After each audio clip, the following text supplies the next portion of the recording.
from WGTE Public Media in Toledo. This is Storied Ground, a Northwest Ohio history podcast, where we visit our region's many historical sites and markers to rediscover the presence of the past around us in all its wonder, diversity, and complexity. I'm your host, Nick Pavlik. This is part 5 of our series on the history of the Wyandotte in Ohio, with guest experts Chris Hauk of the Wyandotte Nation of Oklahoma. Hello, my friends. My name is Two Paths, is my Wyandotte name. Two Lives. I am Wyandotte, and I'm of the Big Turtle Clan. And renowned Ohio historian Mary Stockwell, author of the book, The Other Trail of Tears, The Removal of the Ohio Indians. I'm a longtime resident of Ohio, and I have a PhD in American history. I was a professor for many years at Lord's University, and I trained with some of the top guys in the American West. So the frontier in the West, to me, is synonymous with America. In part 4 of this series, we learned how the passage of the Indian Removal Act under President Andrew Jackson in 1830 over the impassioned protests of the majority of the political representatives and citizens of Ohio enshrined the removal of Eastern Indian nations to lands west of the Mississippi as the official Indian policy of the United States, and resulted in the forced removal of all of Ohio's indigenous nations throughout the 1830s. All but the Wyandotte, who refused to leave their home of Upper Sandusky, where they had dwelt for over 100 years and become an integral part of American life in Northwest Ohio, and where they had transformed their Grand Reserve into one of the wealthiest and most educated and prosperous farming communities in the state of Ohio.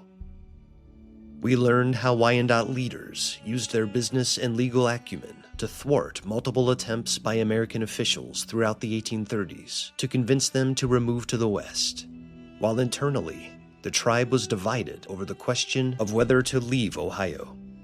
While the Wyandotte, in favor of removing to the west, insisted that their people must leave before they were completely overrun by the ever-intensifying tide of white settlement in Northwest Ohio, those wishing to remain asserted that no one could force them to leave their rightful homelands, and that the tribe had the knowledge and resources by which to continue resisting the mounting pressure from the American government, as well as the support of their many friends and neighbors on nearby white farming settlements in Northwest Ohio. We learned how the proponents of remaining in Ohio among the Wyandotte had continued to prevail in the tribe's internal debates on the question of removal throughout the 1830s, until the tragic and shocking murder of the Wyandotte chief Samundawat at the hands of white criminals in Henry County in 1841 finally convinced them that remaining in Ohio would be tantamount to subjecting their people to further violence under a mounting and more threatening tide of abandoned land-grabbing white settlers flooding into Northwest Ohio, and that removing to the west was in the best interest of the preservation and survival of the Wyandotte Nation. And we learned how, in March of 1842, Wyandotte leaders finally signed a treaty with American Indian agent John Johnston that would force their people to leave their Grand Reserve in Upper Sandusky for new lands in Kansas, and spent over a year painstakingly preparing for the tribe's journey west, determined to prevent the disorder and tragedies that had befallen so many other Eastern Indian nations on the many trails of tears that the Indian Removal Act had wrought.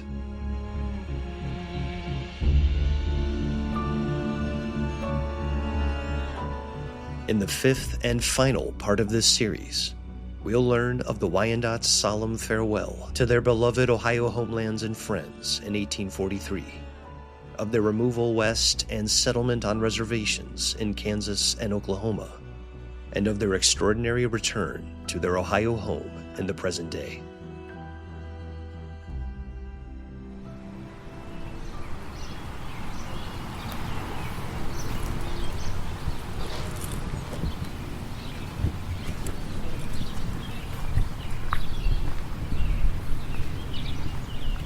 It's a beautiful Sunday morning in June 2024, and I'm in Upper Sandusky, Ohio, once the heart of the Wyandotte Nation's Grand Reserve that had been established by the Treaty of Fort Meigs in 1817. now the seat of Wyandotte County in northwest Ohio. Upper Sandusky has of course changed significantly since the time of the Wyandotte, but among the remnants of their historical presence here that still stands today is the Mission Church that had once been the place of worship for the many Wyandotte who had found spiritual refuge in the Methodist faith, and the adjoining cemetery where many Wyandotte ancestors lie buried, including the chiefs between the logs, Samundawat and Menonque, who had died just before the Wyandotte departed Ohio in 1843 for Kansas. Only a half-mile away, where the Wyandotte's council house once stood, lies another Wyandotte cemetery on a small plot of land on the western edge of Harrison Smith Park, where between 60 and 100 Wyandotte people are believed to be buried, though only 8 weathered gravestones have survived the centuries, including those of William Walker Sr. and his wife, Catherine Rankin Walker. As I traverse the walkways winding through the Methodist Mission Church grounds, I come upon an Ohio historical marker that had been erected along the cemetery's southern edge in 1999 by the Ohio Bicentennial Commission, the Longaberger Company, the City of Sandusky, and the Ohio Historical Society, now known as the Ohio History Connection. Departure of the Wyandotte Indians.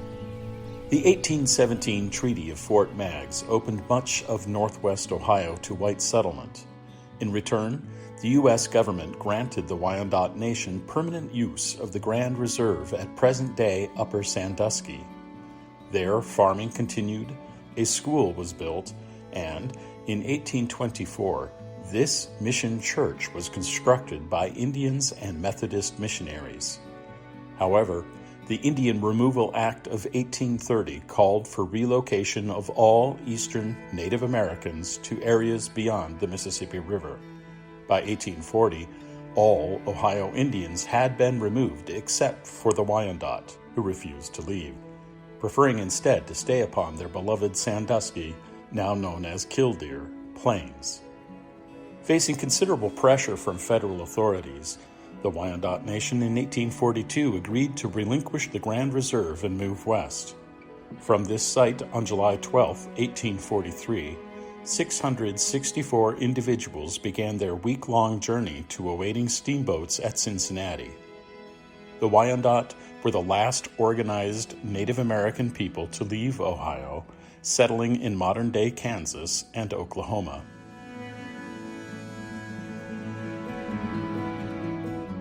Only a little more than a year after my visit to Upper Sandusky, this historical marker was actually replaced with one that more appropriately recognizes Wyandotte's sovereignty and resistance in the face of the United States' attempts to forcibly remove them from their Grand Reserve, and their enduring legacy and connection to their Ohio homelands today. This marker was created by Dr. Rebecca Wingo, a professor of history at the University of Cincinnati, and her students, in collaboration with the Wyandotte Nation and with the support of the William G. Pomeroy Foundation, the John Stewart Methodist Church in Upper Sandusky, and the Ohio History Connection. It is the first of 7 historical markers that will eventually be erected along the Wyandotte's removal trail in Ohio from Upper Sandusky to Cincinnati. On one side, the marker reads, The Wyandotte Removal Trail. The Wyandotte called the Grand Reserve home nearly a century before Ohio statehood. They built houses, cultivated the land, and grew bountiful groves of fruit trees. They governed from the nearby Wyandotte Council House and operated a productive saw and grist mill. Many sent their children to school and worshipped at the limestone church built in 1824 and recognized as the first Methodist mission in the country. But Ohioans set their sights on Wyandotte lands in the fertile Sandusky River Valley. State and federal governments were unwilling to allow the Wyandotte to remain on their chosen homelands, despite their participation in American society and friendly relations with neighboring settlers. Following the Indian Removal Act of 1830, the Wyandotte were the last tribe removed from the state of Ohio in 1843. And on the other, Upper Sandusky, July 11, 1843. The Wyandotte reached the difficult decision to remove to lands unknown along the Missouri River after decades of resistance and failed negotiations. Reverend Squire Gray Eyes delivered a farewell address at the Wyandotte Mission Church. Here our dead are buried. We have placed fresh leaves and flowers upon their graves for the last time. No longer shall we visit them. Soon they shall be forgotten, for the onward march of the strong white man will not turn aside for Indian graves. The Wyandotte began their removal trail in Upper Sandusky on July 11, 1843. After 150 arduous miles, they boarded steamboats in Cincinnati and said goodbye to their homes.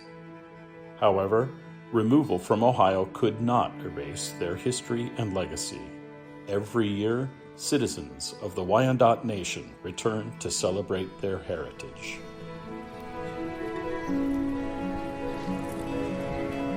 This new historical marker is indeed much more appropriate to the occasion for which I was visiting the Wyandotte's old mission church grounds in June of 2024. For this was no ordinary day in Upper Sandusky. On this day, the Wyandotte Nation had returned to the historic heart of their Ohio Grand Reserve, and many residents of the Upper Sandusky community and friends across Ohio had come to the old church grounds to welcome them home. Under a large tent outside the Mission Church building, a heavily attended welcome ceremony featuring speeches from local officials and tribal leaders was held, along with a religious service, followed by a celebratory social gathering. For many of the visiting Wyandotte, it was the first time they had ever been in Ohio, and possibly the first time a member of their family had stood on the ground of their ancestral homelands in many generations. As I observed this joyous reunion, I was struck by its historical echoes with what was likely the last time that so many Wyandotte had gathered on this ground with their Ohio friends and neighbors, over 180 years earlier, in July of 1843, for a much more sorrowful occasion. For on this day, white residents from neighboring settlements in Northwest Ohio had crowded into the old mission church to bid a tearful goodbye to their beloved Wyandotte friends who, under mounting pressure, had finally agreed to sign a treaty with the United States government, forcibly removing their people from Ohio to Kansas. Here, the great chief Squire Gray Eyes delivered an affectionate farewell address to the Wyandotte's friends and neighbors in Northwest Ohio. My people, the time for our departure is at hand. A few words remain only to be said. Our entire nation has gathered here for farewell. We have this morning met together for the last time in our love feast. More than 200 have testified to the great power of God. Brother Wheeler has preached the funeral for our dead, our John Stewart, our beloved Mononahue, our recently murdered Wyandotte, and our eloquent Between the Logs. They sleep the sleep of death, but the hope of immortality is strong within our breast. Our chiefs have committed to the care our white brothers, our temple, to the Great Spirit, the grave of our ancestors. The Indian does not forget the pale-faced brother who came to him with the message from the Great Spirit and who loved him well and served him well. The white man's God has become the Indian's God, and with us go ever to our new home, our beloved shepherd, Brother Wheeler, and Sister Lucy Armstrong, the Wyandotte bride. Surely like the white-faced truth of all that she says, whither thou goest I will go, and whither thou lodgest I will lodge. Thy people shall be my people, and thy God my God. And where thou diest, I will die, and there will I be buried. It remains only for me to say farewell. Yes, it is indeed farewell. No more shall we engage in the solemn feast or the feast of rejoicing. No more shall Sandusky's plains and forest echo to the voice of song and praise. No more shall we assemble in our temple to sing the sacred songs and hear the story of the cross. Here our dead are buried. We have placed fresh leaves and flowers upon their graves for the last time. No longer shall we visit them. Soon they shall be forgotten, for the onward march of the strong white man will not turn aside for Indian graves. Farewell, farewell, Sandusky River. Farewell, farewell, our hunting grounds and homes. Farewell to the stately trees and forests. Farewell to the wild creatures of the woods. Farewell to the temple of the Great Spirit, and farewell to our white brothers and friends and neighbors. It is but a little time for us till we leave our earthly home for a better country, that of a heavenly. For here we are no continuing city, but we seek the one that is to come, whose builder and maker is God. Let us remember the dying words of Brother Stewart. Be faithful.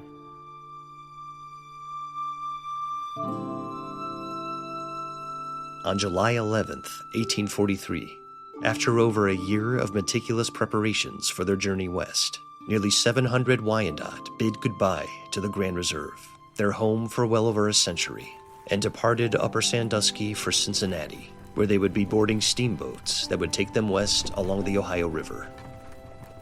And then they load themselves on wagons, and they go down what's now Ohio 68. I think of them every time I'm on it.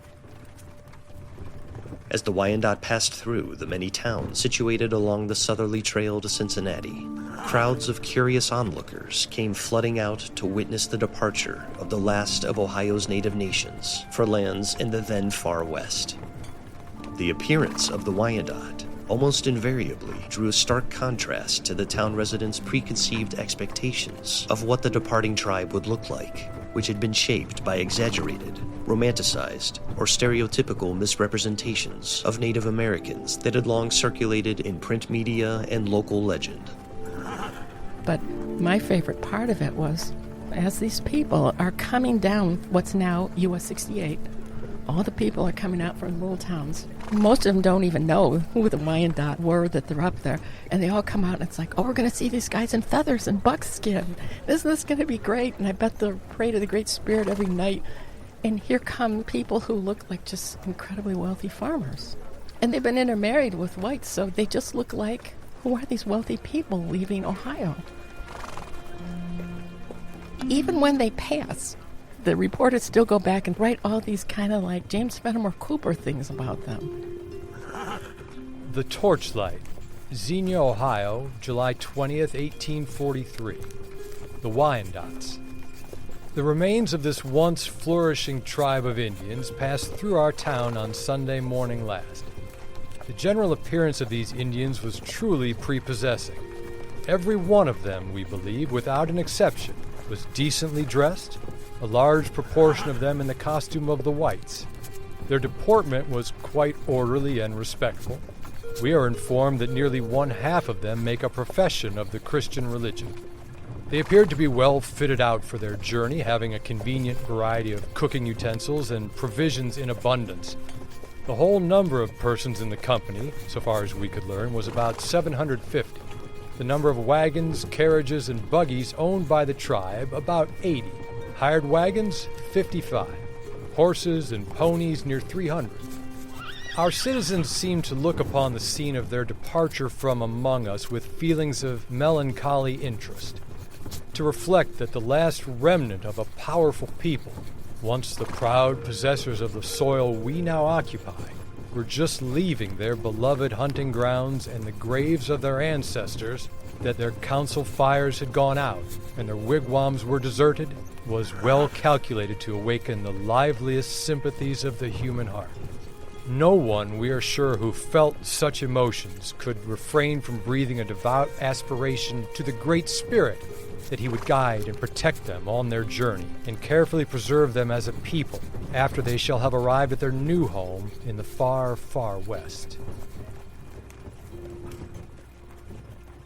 When the Wyandotte reached the town of Urbana, the tribe's head chief, Henry Jacques, diverted 50 miles east to the state capital of Columbus, where he met with Governor Wilson Shannon to deliver an official farewell message to all Ohioans on behalf of the Wyandotte Nation.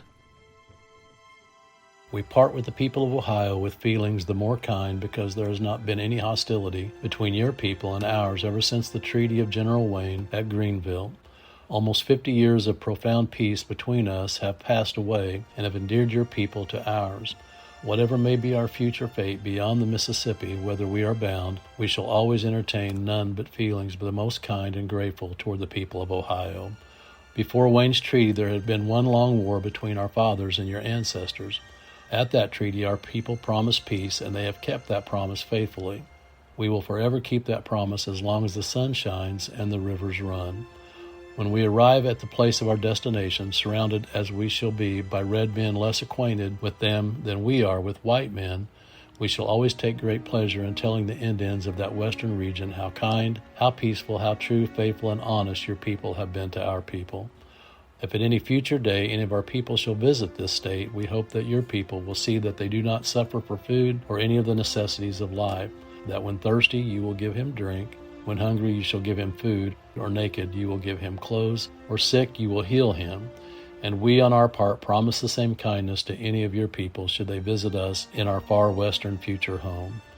Our fathers have ranged this valley with your fathers in peace and friendship, and we wished your people to know that we have the same kind of feelings that existed in times past, and we wish you to know that we wish to perpetuate and keep alive the same brotherly feelings.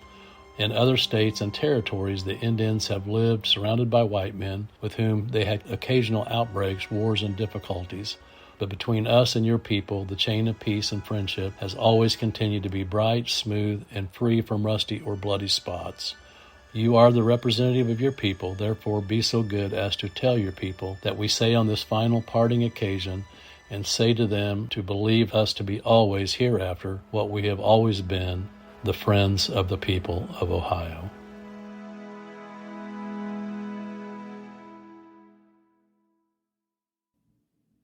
On July 20th, 1843, after a 2-day stay in Cincinnati, the Wyandotte finally boarded the steamboats the Republic and the Nottoway and headed down the Ohio River toward Kansas.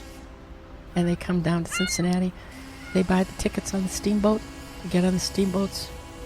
We were on 2 riverboats, the Nottoway and the Republic, and they boarded Cincinnati. As they reached the village of North Bend, near the Ohio border with Indiana, the Wyandotte passed by the tomb of William Henry Harrison, the former United States President and Army General, under whom many Wyandotte warriors had served in the War of 1812. Though as president, Harrison had betrayed the Wyandotte's hopes of forever remaining on their Ohio homelands, instead appointing the Indian agent John Johnston to negotiate their final removal treaty.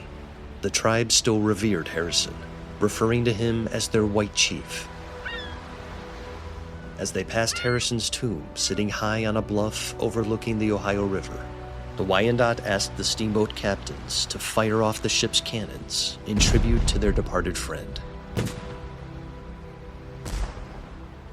Wyandotte men who had served with Harrison stood on the decks of their ships, removing their hats and waving them toward Harrison's grave as head chief Henry Jacques stepped forward. "Farewell, Ohio and her brave," he shouted.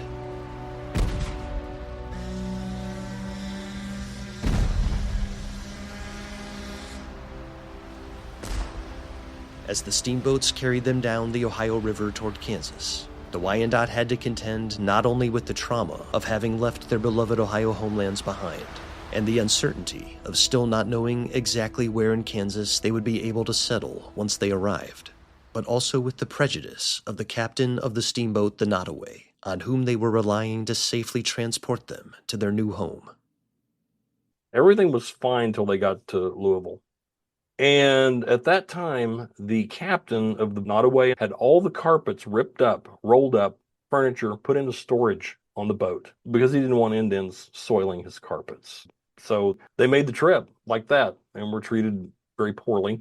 When we paid them at Louisville, as soon as they had the first payment, they were done with us.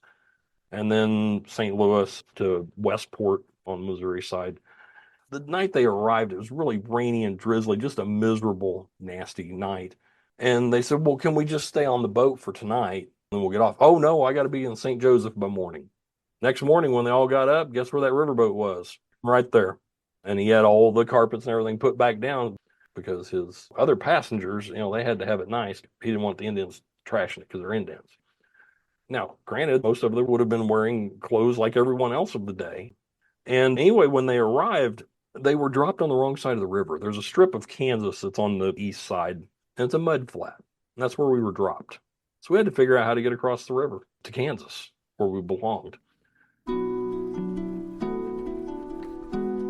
In late July 1843, after replenishing their supplies and loading up wagons at the store in Westport, Missouri that a Wyandotte advance party had set up for the tribe's arrival, the Wyandotte found a way across the Kansas River into their new home of Kansas and headed for the location at the juncture of the Missouri and Kansas rivers that their advance party had selected for them. Despite the hardships experienced on the journey west, The Wyandottes' meticulously laid preparations for their journey had protected their people from the calamities that had been experienced by other native nations of Ohio, such as the Seneca and the Shawnee, during their removals in the 1830s. They go out to Westport, Missouri. They get wagons. I think only one old woman died. One child died of a fever out in Missouri, if I remember it correctly. They kept their people alive and their horses alive. So it's a stunning story. With the Shawnee having been pressured by the United States government to rescind their initial offer to sell land to the Wyandotte in Kansas, for nearly 6 months, the Wyandotte resided in what they considered to be temporary homes on 39 sections of land owned by their friends the Delaware, until they finally purchased these sections from the Delaware in December of 1843. The Delaware said, "Here's land. We'll sell it to you." Now, granted, they sold it for $2 an acre instead of $1 like the going rate. First land speculators were our friends. But that's how we got land in Kansas. We'd been promised land, and we get there and there's nothing. We get dumped on the wrong side of the river on a mud flat. So the Delaware were our friends. Despite their inauspicious arrival in Kansas, after they officially purchased their new reserve from the Delaware, the Wyandotte began the arduous work of rebuilding the prosperous farming community they had known on their Grand Reserve in Ohio. They built log cabins on new farms where they grew corn, beans, and potatoes, laid out roads, built churches and schools, and founded a temperance society. The capital they established on their new reserve, Wyandotte City, would eventually go on to become part of Kansas City, Kansas. And they go out and overnight. Kansas City, Kansas is born because the Wyandotte are there. Though they quickly established a burgeoning agricultural settlement on their new Kansas reserve, many of the Wyandotte who had made the journey from Ohio to Kansas would not live to see it. Within the first year of the Wyandotte's arrival in Kansas, more than 60 of their people had died, reducing their numbers to only 565 individuals. It is not an overstatement to wonder how many of those Wyandotte people who had perished within the first year of arriving in Kansas had died of broken hearts. As they endured on their new lands into the 1850s, the Wyandotte and the many other eastern indigenous nations who had been forced west to Kansas and Oklahoma would be met by yet more drastic change and consequential upheaval of the kind that the Wyandotte leader William Walker Jr., when on a scouting party to Kansas in the early 1830s, had once warned his people about.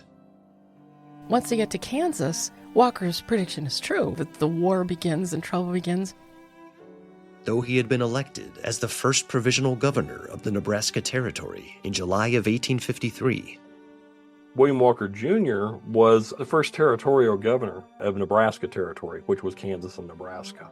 First one. He's a native.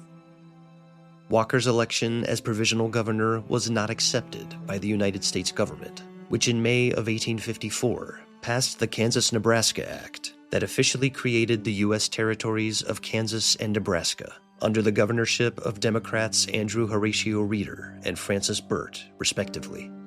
The act formally opened Kansas and Nebraska to white settlement and also repealed the Missouri Compromise that had prohibited the expansion of slavery there, instead allowing for the citizens of each territory to decide the slavery question for themselves by a vote of popular sovereignty. As William Walker Jr. had feared, this thrust the Wyandotte's new home of Kansas into the country's intensifying fight over the expansion of slavery, and the Kansas Territory erupted in a series of violent conflicts between pro- and anti-slavery forces, now known as Bleeding Kansas. Meanwhile, new waves of American land speculators, gold prospectors, pioneer settlers, and railroad companies flooded through the Indians' Kansas Territory, driving America's unrelenting expansion to the west coast of the North American continent. Within just a decade of the Wyandotte's removal from Ohio to Kansas, the United States betrayed the promises it had made to the Wyandotte in their 1842 removal treaty. Treaties were not honored. The Treaty of 1842, whenever we agreed to leave, the government didn't come through for them. Once again, the American government came to the Wyandotte and other indigenous nations who had settled onto promised reserves in Kansas to enact new treaties in which the United States took possession of vast amounts of land that had been promised as belonging to the Indians. For the Wyandotte, the question of American citizenship also now emerged as a cultural fault line that caused divisions within the nation. In 1855, George Manypenny, the Commissioner of Indian Affairs under the U.S. President Franklin Pierce, offered a treaty to the Wyandotte that would provide American citizenship and individual plats of land to tribal members in exchange for much of the remaining land comprising their Kansas Reserve. Under the influence of tribal leaders such as William Walker Jr., who believed American citizenship to be in the best interest of the tribe, many of the Wyandotte agreed, and the Manypenny Treaty, as it was called, was signed, officially ending the existence of the Wyandotte as an historically sovereign American Indian nation. William Walker Jr. was very close with Lewis Cass, governor of Michigan, and then eventually he became the Secretary of War. He and William Walker Jr., they were thick as thieves. They were best buddies. Jr. was at one point his personal secretary, and he told William Walker Jr., Kansas is going to be a native state. It'll be run by natives, but you got to become citizens. They started that whole citizenship thing. But William Walker Jr. bought into it. He convinced a lot of these people to take U.S. citizenship. And most of the Wyandotte became citizens of Kansas, and they got their property to them through that, and then quickly they were citizens of the U.S. But there remained a contingent of the Wyandotte who were fervently against the 1855 treaty and refused to accept American citizenship, wishing to preserve the Wyandotte's cultural and political sovereignty as an indigenous nation. Among the opponents of the treaty were those Wyandotte who, during the tribe's time on the Grand Reserve in Ohio, had generally upheld the Wyandotte's traditional lifeways and resisted assimilation into broader American society, as well as their descendants. These individuals eventually left Kansas for Oklahoma, designated at the time as Indian Territory, where they sought to retain their tribal identity and uphold their traditional lifeways.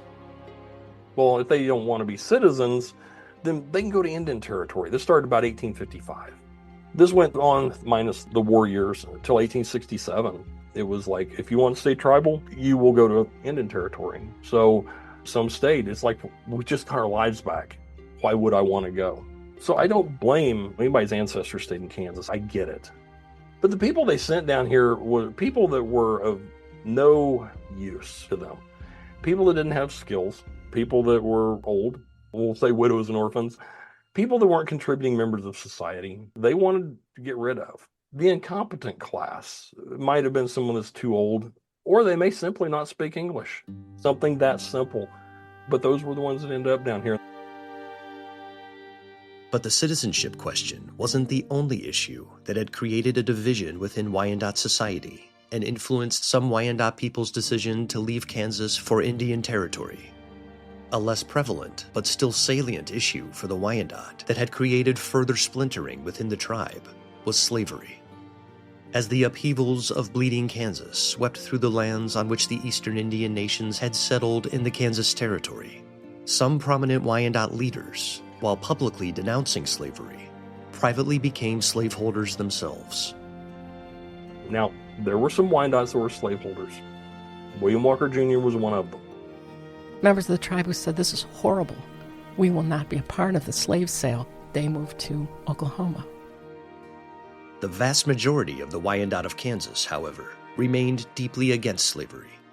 In fact, the Wyandotte town of Quindaro, founded outside Kansas City along the Missouri River in 1857, for a time became a vital stop on the Underground Railroad and is known to have helped many enslaved people from Missouri escape to freedom. There was a small area, it's now a part of Kansas City, Kansas. Quindaro was just not much left there, but Quindaro actually was one of the largest stops on the Underground Railroad. For 12 years after the signing of the Manypenny Treaty in 1855, the Wyandotte Nation had technically ceased to exist.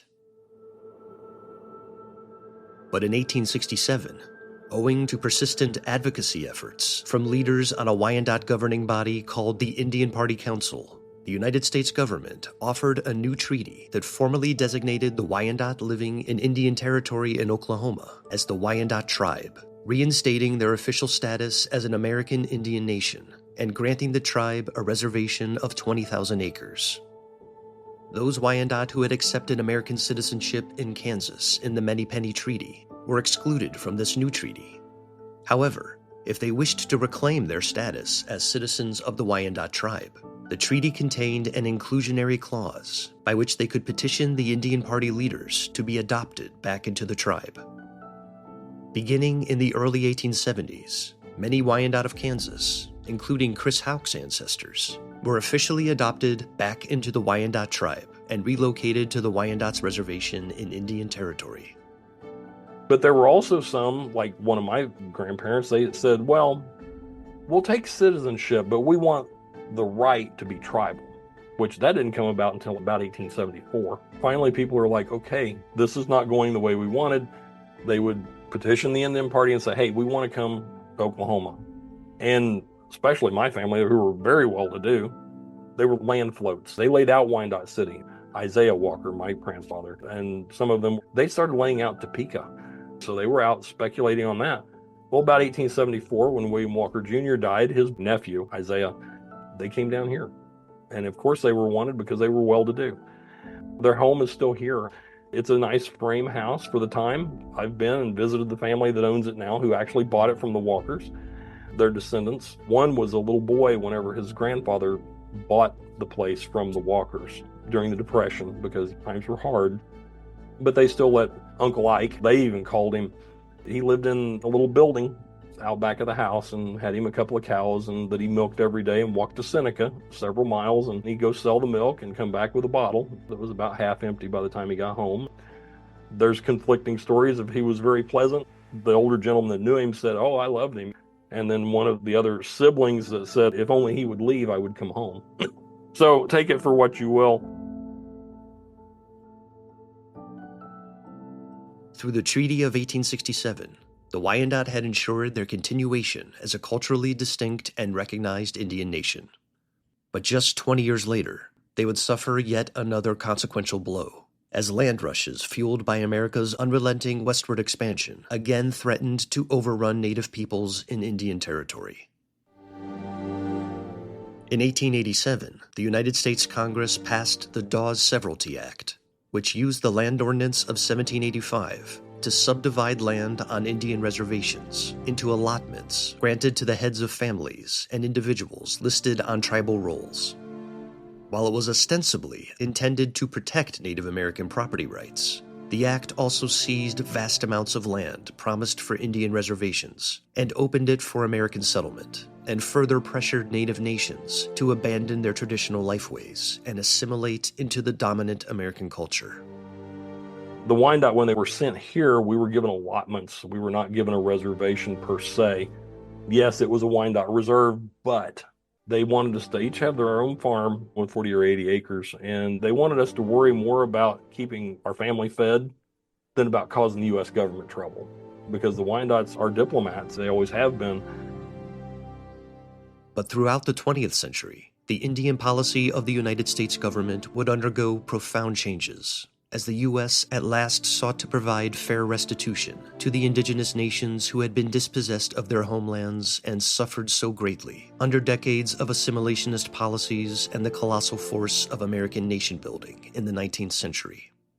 While President Ulysses S. Grant had failed in his attempts to enact universal citizenship for Native peoples under his Indian policy, referred to as the Peace Policy, in the 1870s, in 1924, Congress successfully passed the Indian Citizenship Act, in which all Native peoples born in the United States were granted full U.S. citizenship, while also retaining their status as citizens of their respective tribal nations. Jackson floated it. If you stay, well, you're American citizens, but it's not going to be official. But U.S. Grant will be the first president who says the goal is that these people have been here. They're with us. They're Americans. Give them citizenship. He didn't succeed, but it eventually will come between his time and the 1920s. In 1934, the Indian Reorganization Act ended the land allotment policy instituted under the Dawes Act of 1887, restored communal lands back to the tribes, and reaffirmed tribal sovereignty by granting Indian nations the right to establish their own constitutions and form legally recognized tribal governments. Under the Reorganization Act, in 1937, the Wyandotte Nation of Oklahoma officially reorganized its tribal government through the establishment of a constitution and bylaws. And in 1946, the Indian Claims Act established the Indian Claims Commission as a special tribunal to hear and resolve Native nations' grievances against the United States government, stemming from a long history of devalued land sales, broken treaties, and tribal dispossession. In the 1960s, the Wyandotte Nation of Kansas successfully brought a suit against the United States through the Indian Claims Commission. The Wyandotte of Kansas came back in the 1960s under the Indian Claims Commission that Harry Truman set up. If you don't think you got a deal, your people in a treaty, you go to the U.S. government, and the U.S. government pays you. So the Wyandotte of Kansas brought the suit, and there was a lawyer in Toledo who studied had they been paid properly. They won, and they took the money and they bought the 7th Street Casino in Kansas City. So I used to tell my students, if you're out there and you want to help the Wyandotte, I am like the non-gambler of all time. I won't even buy a lottery ticket, but I will make an exception in this case. The Wyandotte Nation of Oklahoma had also successfully appealed to the Indian Claims Commission in the 1950s, though it was not until the 1980s that the tribe finally received a settlement fund from the U.S. government worth several $1 million.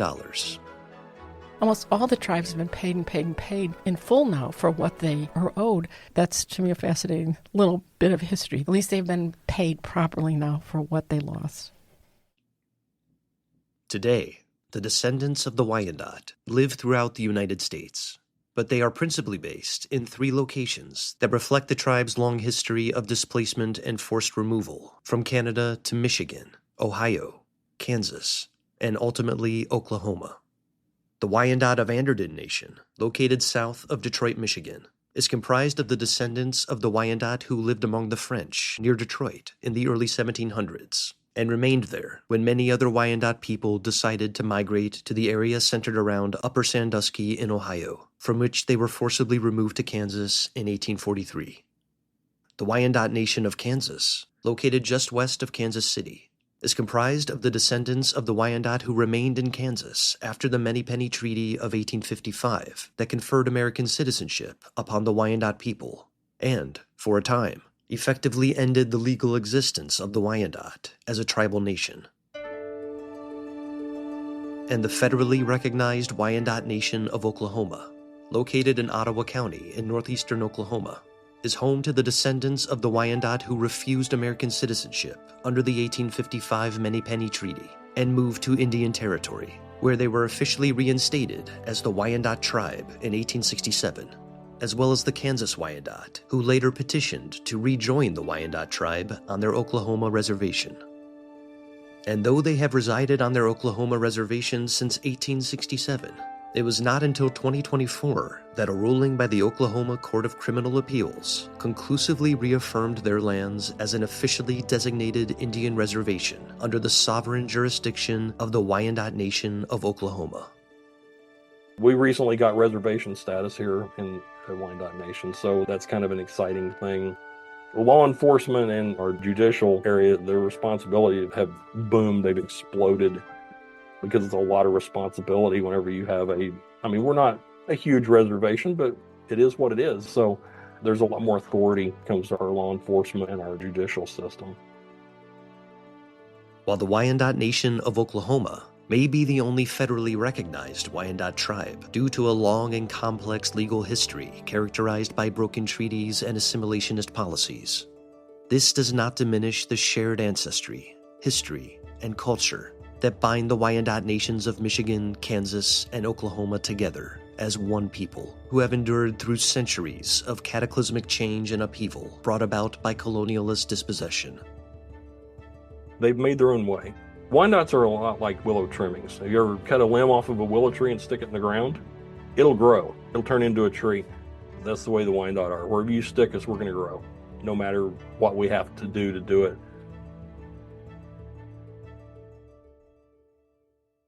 Yet, there is one place of deep significance in Wyandotte history where the tribe does not have any kind of formal presence today: Ohio.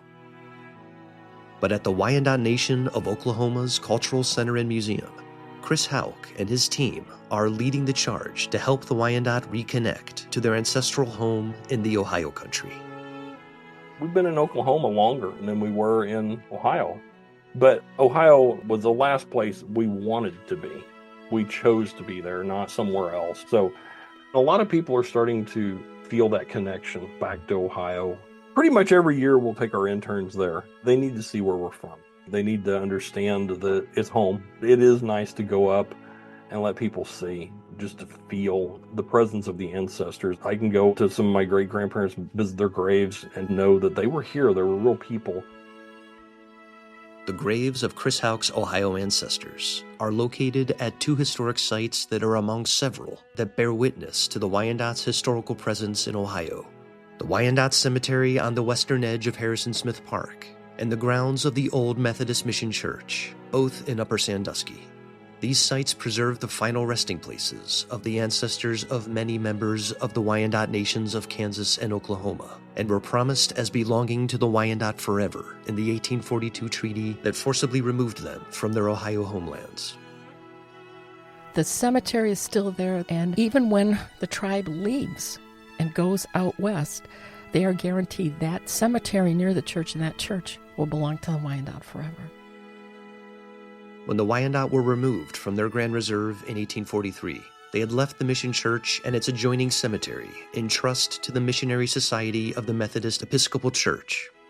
But over the next half-century, the church was sadly neglected and slowly crumbled into disrepair. However, in 1889, the Methodist Church rebuilt the Mission Church using the same limestone from the Sandusky River that the Wyandotte had used to build the original church in 1824, and restored it as an historic place of worship. Later, in 1960, the General Conference of the Methodist Church designated the Mission Church a National Historic Shrine, commemorating both Methodist and Wyandotte history in Ohio. And in 2019, the Methodist Missionary Society officially returned the Mission Church to the ownership of the Wyandotte Nation. Today, volunteers from the John Stewart Methodist Church in Upper Sandusky preserve and care for the Mission Church building on behalf of the Wyandotte Nation, providing church services and historic tours there during the summer months. When we left it in the possession of the Methodist Church and said, take care of this. Later on, in later years, it was all falling in, and they went back and redid it. The Methodists did. It was an actual church up there for many, many years. And then in 2019, they actually returned it to us. We actually own the church and the cemetery and all of that that's important to us. If you haven't seen the replica of the little church that was built, go to Upper Sandusky. Usually in the summertime, they bring in preachers from all over to preach there.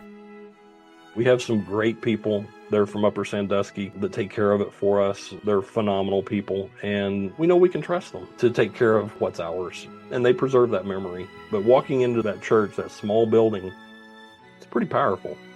You feel it.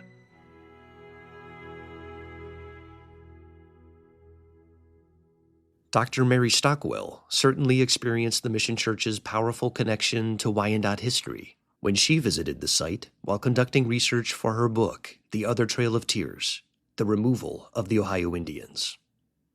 I remember when I was doing my research there, I read so much, and I'm driving to Upper Sandusky. I know every hill. I know where I am. And it's like, no GPS, and my poor two sisters and our dogs were with us. And it's like, look over there, there's a gauntlet. And we find it just because I read so much about it. But I come running in. I want to do this in historic sites. I was so excited, and it was a nice lady running it. I just run through it, looking at all the paintings. Oh my God, Mananku, between the logs. Sorry, the crane. Yeah. I think I frightened her, but it was. Hi. Hi. I'm doing fine, and you? That nice lady Dr. Stockwell worries she may have frightened with her enthusiasm may very well have been Nancy Sauer, one of the volunteers from the John Stewart Methodist Church in Upper Sandusky, who helps care for the Old Mission Church, and whom I met when I visited the site on the occasion of the Wyandotte's return to Upper Sandusky in June of 2024. Would you like a tour or just look around? Yes, a tour would be great. I can tell you little. It turned out she could tell me quite a lot, as she provided me with a wonderful tour of the Mission Church, honoring the historic connection between the Methodist Church and the Wyandotte Nation, starting with a painting on the church's west wall, capturing the likeness of the missionary who first brought the Methodist faith to the Grand Reserve and helped change the course of Wyandotte history. First of all, John Stewart was born in Virginia. His parents were Baptist, and his parents picked up and moved from Virginia to Tennessee. Well, when he saved up enough money, he headed to join his parents in Tennessee. He got as far as Marietta, and he was robbed. And he had no friends and no money, so he went into Marietta, and he fell into the wrong crowd and became a drunkard. And one day, he was walking down the street, and he came across a Methodist revival. And he went in. And he refound his faith and his religion. And one day when he was having devotions, he felt he heard God calling him. And God told him that he must preach to people. And of course he refused. No, I don't have the words. I'm just dumb. I can't do this. And so he went on and he got extremely sick. And he told God that if he got well, he would do what he told him to. And of course he did get better. So John Stewart then walked 200 miles to the wilderness to come here to the Wyandottes. And in 1816, that's when he started his mission of converting the Wyandottes. So the first time John Stewart held a sermon, one old woman came. And then the second time she brought her husband. So there were two. And he had a melodious voice, and they loved to hear him sing, and maybe that's why people started coming. But it took him quite a long time to convince that he was actually very sincere, and he did follow what he was preaching. Next was a portrait of the Reverend James B. Finley, who administered to the Wyandotte during a time of transformative cultural and spiritual renewal for the tribe that had helped bring them out of a time of desolation following the War of 1812 and the 1817 Treaty of Fort Meigs that had forced them onto their Grand Reserve in Upper Sandusky. John Stewart never saw this church because he was only here for 7 years, and he died of tuberculosis, they suspect. Anyway, Reverend James Finley had come to help him minister to the Wyandottes. And so he's the one that's responsible for the building of this mission. This mission was built with government funds. It's the only mission that ever was built with government funds, and it was built in 1824. Also, it is the very first Methodist mission in the United States. And also there was a school, and no one knows for sure just exactly where the school was, but there was a school that the Wyandottes went to, and the children would stay there and they'd learn how to raise cattle and how to farm, and the girls how to knit and sew and all those kind of things that they need to do. Following was a series of photographs pertaining to the period in the late 19th century when the Methodist Church rebuilt the original mission church that had fallen into ruin. Well, during that time, they had left the deed for the church to the white Methodists in town. And a few of the churches held services out here in this church until their churches in town had been built. And then the church was neglected. They just let it. And it fell down. This man, Reverend N.B.C. Love, was a minister of the Methodist Church, and he became interested in the mission, seeing that it's all falling down and everything. And he found the deed, which had been lost, and in 1889, he was instrumental in having the mission rebuilt, and they did use the stones that were here. It's made of gray limestone, and they say it came from the Sandusky River. As you can see, the picture on the left there is how the mission kind of looked before he reconstructed it. There's like one wall still standing, the roof caved in. Yeah, it was a real mess. And sometimes people came and took part of it because they were souvenir hunters. The church at 1889, when it was finished, was rededicated. And this is a picture of the rededication in 1889. It is also on the Registry of Historic Places. It was placed there in 1960. At this point, as new visitors arrived through the church's front doors, Miss Sauer turned toward the doors and remarked upon the historical reason for their placement at opposite sides of the church's front entrance. You will notice that there are two doors. Yes. That's because the men came in one and the women and children came in the other one. They felt that they could get more out of the service if they weren't sitting with their families. So they would sit on opposite sides of the church, and then when the service was over, they would leave by the door they came in. This provided occasion to remark upon other architectural and structural features of the church. I read just recently that the platform is the only thing that is really original in the inside of the church. And I know for a fact the floor isn't, because we've replaced it. Right. We have problems with bugs.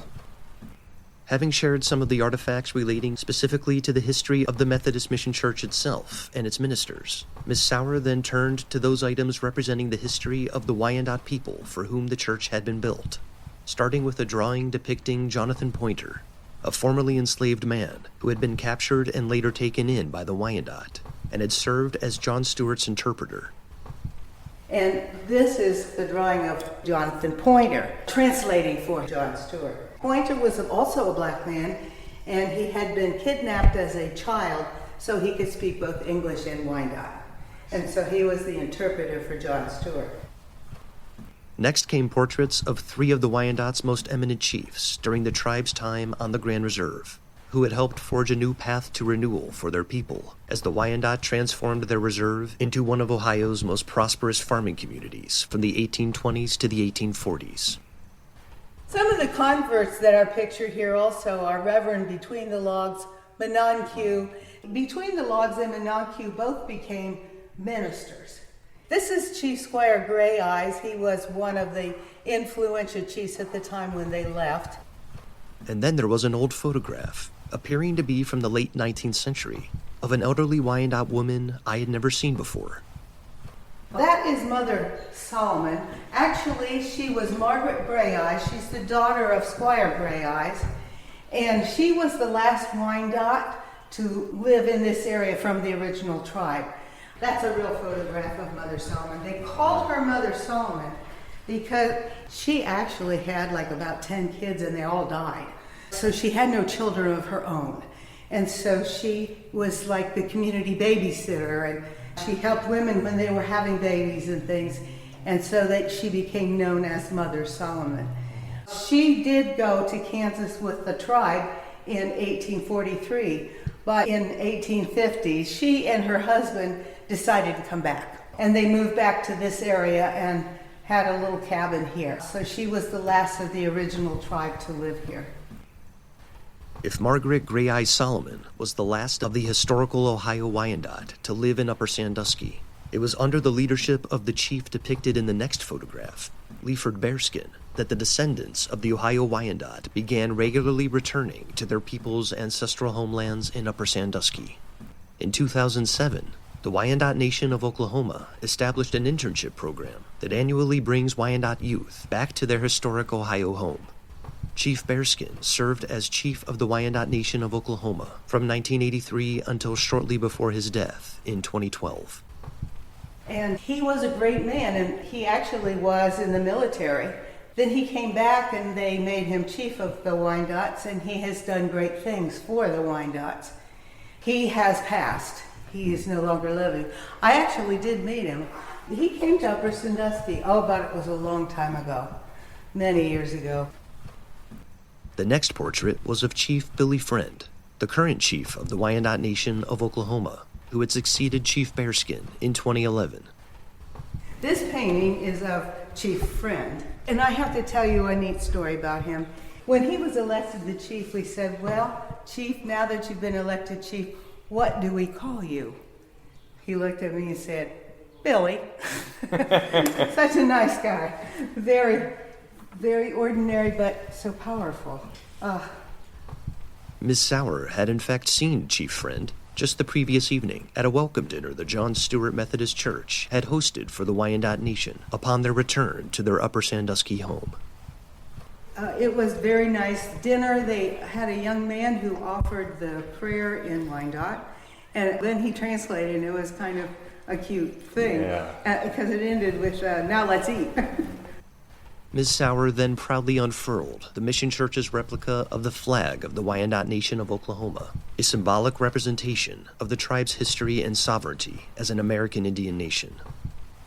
This is the Wyandotte flag, because they are actually a nation. It has a turtle in the middle of it, because the ancient Wyandottes believed that the earth was formed on the back of a turtle. I'm not sure of all the symbols either. I know that there are 12 white points, and those 12 points, each one represents a clan, war, and peace. And they were the keepers of the flame. The council fire. Yes, they were known as the grandfathers. And actually, when they have their own vehicles, that's what their license plate looks like too, because they are a nation. By this point, we had made our way near a display case toward the back of the church, showcasing various items for sale for the benefit of the preservation of the Mission Church, including copies of books by the late Wyandotte County local historian, Thelma R. Marsh. I asked Nancy Sauer about the extent to which local K-12 students have been taught about the history of the great Wyandotte Nation who once resided in their community. Did you grow up in Upper Sandusky? Oh, yeah. Yeah. Oh, Yeah. Were you taught about the Wyandotte when you were young? Actually, Mrs. Marsh, who has written all those books, she was my fourth grade teacher. Oh my gosh. So, yes, I was. And these days, every third grade class in upper, and I think Carrie also does, takes a tour, and they have a unit about the Wyandotte Indians and about Indians in general, and then they take a tour of the mission and the courthouse and the museum and the Indian Mill, and some of them go to McCutcheonsville, where the Overland Inn is too.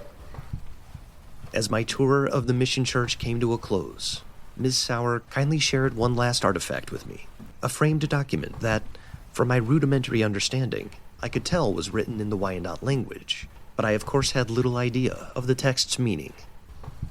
This is the Lord's Prayer in Wyandotte. Now, what happened was the children were taught to speak English at the school. And so actually Wyandotte became a language that no one really spoke. So they have been working very hard to regain. And you heard, apparently they have regained a lot of it. And They are teaching their children Wyandotte now too.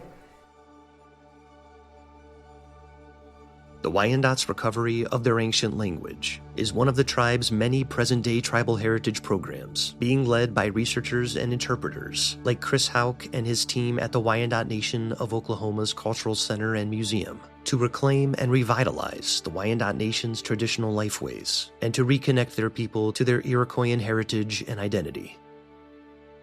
I am a lifeways researcher. That is my job, is trying to bring these things back. We are Iroquoian. We're not Anishinaabe or Algonquin or any of that. We are Iroquoian. So we're very similar to the Six Nations, the Haudenosaunee back east, but we're not them. There are differences. Even our creation story, which they're close, real close, but there are differences. So we are who we are. There are those of us that are learning those old ways. It's very important to not forget them. I go to elders and I will ask, if I don't know, teach me. And I have learned so much. The Wyandotte have been able to recover much of their language today by listening to their ancestors. Quite literally, in fact. We're reawakening our language. It's not dead, it was just sleeping. There was a Canadian anthropologist, Charles Marius Barbeau, that came down in 1911 and 12 to Wyandotte, Oklahoma, and he did interviews with the old ones, the people that had lived in Ohio. They've been through those Kansas times and all that. They were in their late 70s and 80s when Barbeau talked to them, and they sang songs and they told stories, and they did a lot of language. And about 2/3 of our language has come from Barbeau's notes and his recordings. Last native speaker died in the 1950s. The awakening of their language has been deeply intertwined with the Wyandotte's recovery of the traditional songs of their people, which they are now learning to sing once again. We sing the songs. We actually have our songs. They're no one else's. We started a singing group here about 2 years ago. I've been singing for 3 years. I went to Richard Zane Smith. He's a Kansas Wyandotte. He is the most Wyandotte person I know, and he knows all this. And I offered him tobacco, and I said, would you teach me? And he says, yes. So every Tuesday night, I'd go down for a couple hours and we'd sing. He taught me that. And then I thought, this can't just be me. So now we have about a dozen different people that all get together every Thursday night and we sing for 2 hours and we talk about important things, a lot of the language. Richard makes sure we pronounce things right. He's taught us Thanksgiving addresses and different speeches, like we introduce our social songs in our language, talk about the earth songs of our people and the Wyandotte ways and how important they are. And on that beautiful June day in 2024, when the Wyandotte Nation returned to their Ohio homelands, Upper Sandusky rang out once again with sounds that likely hadn't been heard here for hundreds of years. At Stepping Stones Park, where legend says that Wyandotte children once crossed the Sandusky River to attend the mission school on the Grand Reserve, the Wyandotte singing group performed some of the ancient songs of their people that they had learned under tribal elder Richard Zane Smith, as other members of the tribe joined in traditional Wyandotte social dances.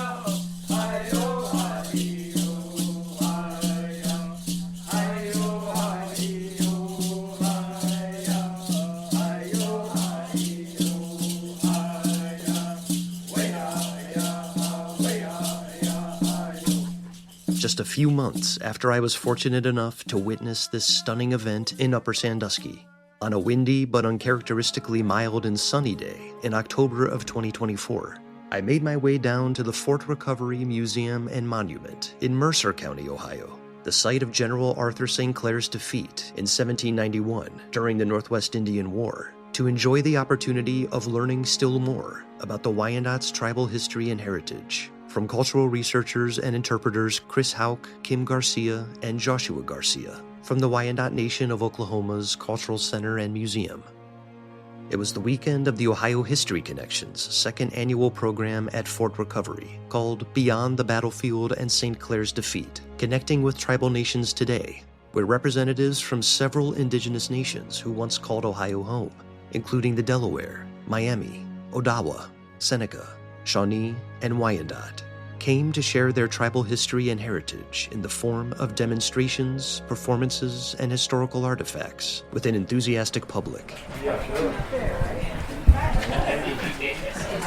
At the Wyandotte Nation's well-attended afternoon tent demonstration, Chris, Kim, and Joshua discussed the historical context behind the tribe's present-day revitalization of their traditional music and dances.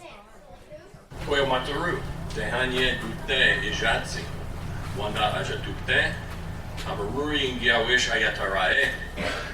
morning, everybody. Hello, my friends. My English name, as you heard, I'm Chris Houck. My Wyandotte name is Tehanye Dute, which means two paths, and I am of the Big Turtle clan. But yeah, we're going to talk a little bit about how we started bringing our music back. This was something that, unfortunately, a lot of tribes have lost. Some have managed to maintain. Chris then relayed the story of how Canadian anthropologist Charles Marius Barbeau had come to Oklahoma in the early 20th century to record Wyandotte stories and songs from tribal elders, and how, thanks to the preservation efforts of archivists at the University of Indiana, Barbeau's fragile wax cylinder recordings have survived into the present day and made it possible for the Wyandotte to rediscover their traditional language and songs. Barbeau went and he brought down a way to record them on wax cylinders. They were about 2 minutes in the length. He sat down and he would pay these elders $1 a day to come, and all they had to do was come to the Seneca Indian School, sit down, speak, sing, tell stories into this big horn, and recorded them. As you know, the recording technology then was not great, but even now, the originals, they pop and they crack and they're hard to hear. But again, we had some very fortunate things happen. A couple of years ago, we came up to the University of Indiana and we found they had a digital collection of these songs, of the Barbeau recordings. Then also there's field notes that Barbeau had. He says, these are the oldest Wyandotte songs I know. These things could be hundreds, if not thousands of years old, we don't know. So we started going through the Barbeau collection. We have a gentleman who's Wyandotte, Nation, Kansas, that lives locally, Richard Zane Smith, who's also a master potter. And he started going and taking these, getting the words, getting the music. And several years ago, I asked him, would you teach me? And then after going to his house and doing this for a while, it's like, this is too good, we got to share this. So now there's about a dozen of us that all get together every Thursday night and we sing these old songs. Our music group is Sahotre Dute, and it means they sing again. So these old songs, they mean a lot to us.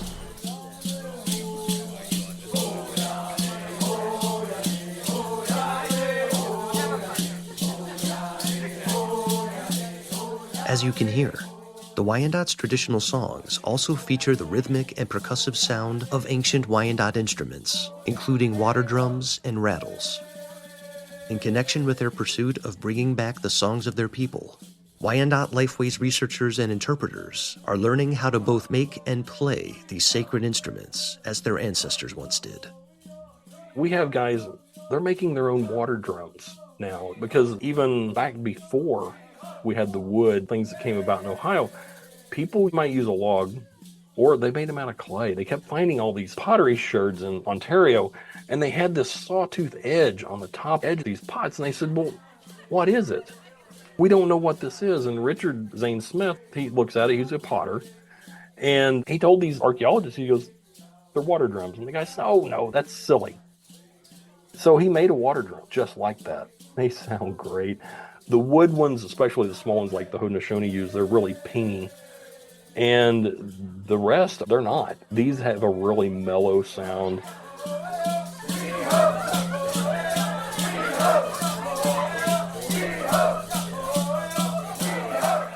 Those are one of those old ways that we've come to understand. It's just like we explained to somebody, okay, we're going to make a water drum. All right, well, you need to go out and you need to dig the clay. And then you got to process the clay, which there's a lot to it. Then you have to go, and if you need to put some kind of binding agent, whether it be shell or whatever, so you have to have that. And then you have to go out and you got to go hunt a deer. Then you got to take the deer's hide, then you have to tan it. Then you have to smoke it. Oh, and then to put this on, you're going to need a cord. So you have to go out and find something and make cordage. You got to go find the perfect stick for your drumstick, and then you can have a water drum. So a lot of people are like, oh, that's a lot. It's like, it is. And that's just what it takes to make one water drum. We made horn rattles in Ohio out of cow horn or bison horn, which we all have a whole pile of those each. And we have a citizen that helps us out a lot and made a baby rattle out of horn, out of buffalo horn. Before we had the horn rattles, we made bark rattles. We're in the process of making them right now out of hickory bark. There's a certain time of year you can go and cut the bark off of a hickory tree, and you cut it and trim it down, and it's almost like leather. And you take it and you cut it the shape, you fold it over, and then you tie it up. And as it dries, it shrinks and it closes. The Jesuits wrote about the Wyandottes frequently hitting the bark, which is bark rattles.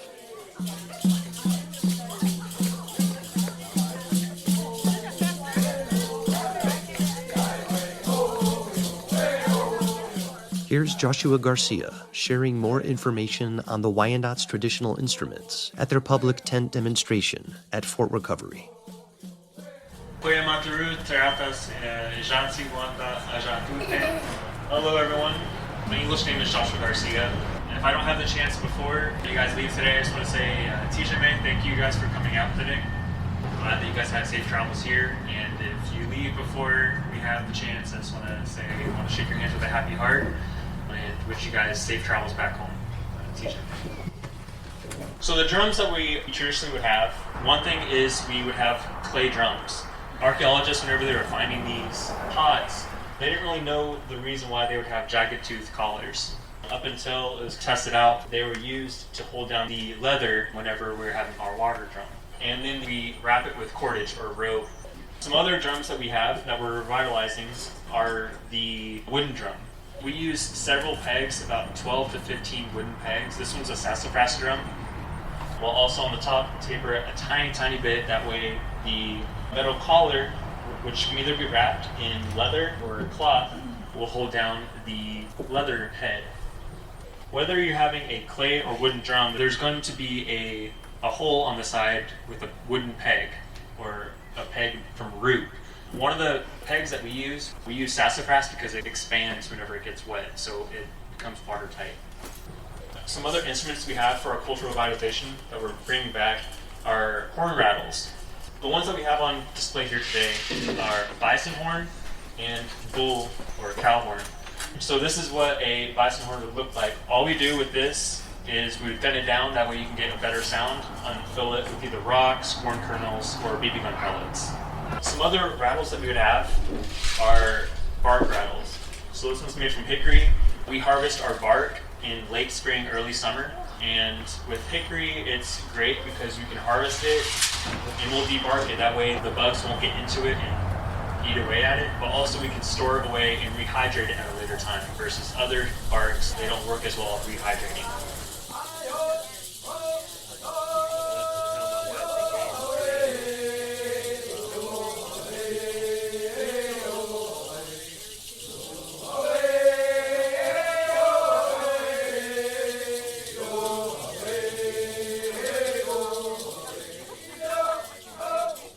As a deeply resonant and powerful expression of their tribal heritage and culture, the Wyandotte's songs are also closely connected to another vital and ancient musical tradition of their people, the social dance, which they have also been working to revitalize in recent years.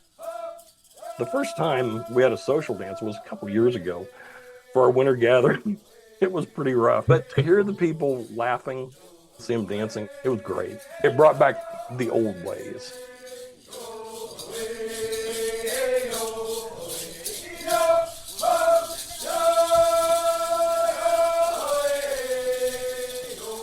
Here's Joshua and Chris, along with Kim Garcia, speaking about Wyandotte dance traditions at their public tent demonstration at Fort Recovery. In our community, we have a bunch of stomp dances, whether it be for benefit or one thing that's common in our area is to, whenever we host powwows, which is usually Friday, Saturday, Sunday, it's very common, just even if it doesn't have on the flyer, you'll just know that there's going to be a stomp dance that Saturday evening, starting at midnight, unfortunately, after the powwow. Whenever we have a stomp, you'll have a leader or a caller with a fire in the center where they're going to be dancing counterclockwise. And within stomp, it's man, woman, man, woman, man, woman. And then all the women are wearing shells or shakers, cans on their legs, on their calves. So you have to be pretty fit to do that. You go to Oklahoma and everybody thinks stomp dance, because a lot of times everybody will get up and they'll, oh, we're going to have a social dance. Well, you may get a social song or two and then it's a stomp. It's not wrong. Our neighbors, the Shawnee, they brought that, when they were down south and came to Ohio. So we even had stomp dance up here in Ohio. But when you go back in time, the social dances, that is traditional. That's longhouse music. That's what we do when you go back pre-stomp dance. So one thing we're trying to revitalize is social dances. They can be similar, but also different. And they are different in terms of whether we have singers in the middle or a fire in the middle or your fireplace. Whatever longhouse or community you might be visiting at that time, you'll have a central point that you're dancing. Within our community, we kind of sit offset because we're not trying to compete. We want to respect whatever community we're going to. So it's just kind of hard to sit around the fire while also singing because we don't want to get burned and smoke inhalation. So we'll line up all the singers. We'll have one leader or singer with these drums, while the rest of the men will have rattles. One thing we have historically is we shared a longhouse known as the Council House back in Oklahoma. So we're blessed that we have a longhouse that's been thriving for in years past, and we're able to already have a staple in our area that we have a place to bring back those social dances. I'm Kim Garcia, I'm their boss. So I wanted to explain a little bit about the three different styles of dance of what they've been talking about. Our traditional meaning our old ways, our longhouse songs. So that's what we would sing in our longhouse. We were from Canada originally. We lived in longhouses. Canada, it gets really cold, lots of snow. We would stay inside the longhouse in the wintertime. So we would do different dances inside the longhouse. We would stay there, we would dance there. A lot of those dances, they're all different. There's different steps, there's different ways of dancing these steps. We would know what the song is and we know how to dance that song. So whatever we dance today, that doesn't mean all of the dances look the same. They're all different. Whenever we came down to Ohio, we were still doing our longhouse songs, but then the Shawnee came and they introduced stomp dance to us. Stomp dance looks, some of the songs are similar, that it sounds the same and looks the same, but if you are used to stomp dance, it looks very similar. Most of their stomp dances are the same. That is man, woman, going in a circle. And they just go around the fire, keep dancing counterclockwise. And so in Ohio, we adapted that as well. And so we started stomp dancing. And then we got down into Oklahoma. If you know that powwows are huge in Oklahoma, if you think of Native dancing, you probably are thinking of powwow. That's where they get dressed into very colorful outfits, regalia. You have fancy dancers. My middle son, he used to be a fancy dancer, lots of feathers and big, and they like to show off. Josh was a grass dancer, and he has different things in his movement. It looks like grass. So that's another style of dance that we adapted once we got into Oklahoma. So there's 3 different dances. When you think of Native dances, you're probably thinking of powwow. That's not what we traditionally, our old ways is not what we do. So there's 3 very distinct ways of dances, and we do all 3, but our revitalization is bringing back the very, very, very traditional ways of the Wyandotte people. So y'all want to dance? Yeah. All right. The demonstration then moved out to a grassy clearing, bathed in the afternoon sunlight, and visiting families and individuals of all ages and backgrounds eagerly joined Chris, Kim, and Joshua in Wyandotte social dances.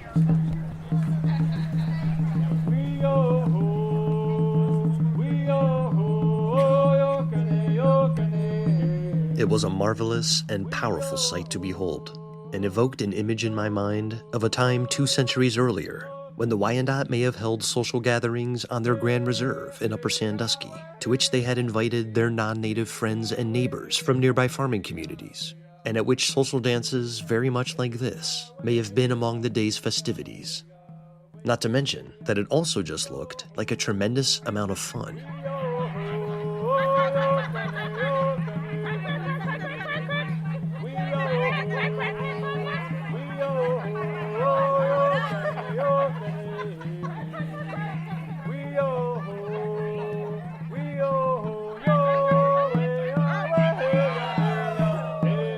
Later that afternoon, at the Wyandotte Nation's tent on the Fort Recovery grounds, Chris, Kim, and Joshua shared numerous other cultural and historical artifacts from the Wyandotte Nation of Oklahoma's Cultural Center and Museum with visitors, explaining how they used them to interpret, teach, and revitalize Wyandotte tribal heritage.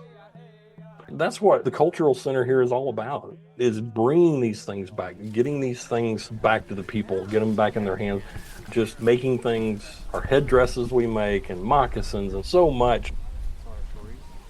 Headdresses and moccasins were among the items of traditional Wyandotte clothing on display at the tribe's tent at Fort Recovery.